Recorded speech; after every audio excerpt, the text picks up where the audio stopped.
So this weekend I've decided to work on the hands-on stuff for the Security Plus. This is the Kali Linux here, and these are the tools that are in there. And I have the Labs 101 book for the Security Plus. I have it for the A Plus too, and a lot of this stuff is also mentioned on TryHackMe site, which I'll be working through there. But this is what I need to just get an idea of what this stuff looks like and stuff like that. I don't have the hands-on. As far as the Security Plus reading, I'm pretty good with that. I'll read through the books, but really I want to focus on the hands-on stuff, and I want to go through this and just experiment with this stuff here that's in the Kali Linux. These are the tools that are in there.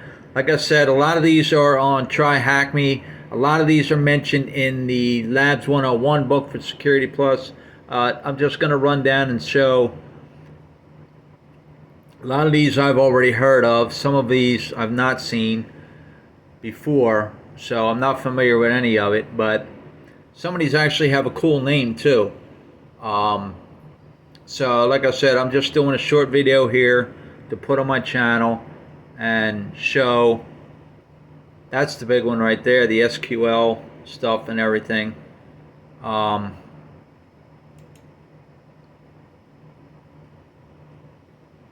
Just go through this and show, get an idea of what is really out there. Now, a lot of these tools are already written up, and a lot of people say that a lot of professionals use these tools, but they say there's a term called script kiddies, and when you use these tools to attack or do anything, just fool around with or something like that, you're just a script kiddie, you don't know. Now, script kiddies can do some damage. They can cause some annoyance to systems. They may not know what they just did or anything, but they may just see something sort of like a lot of what you see on TV where they show, look, I'm in. It took them 30 seconds and they're in.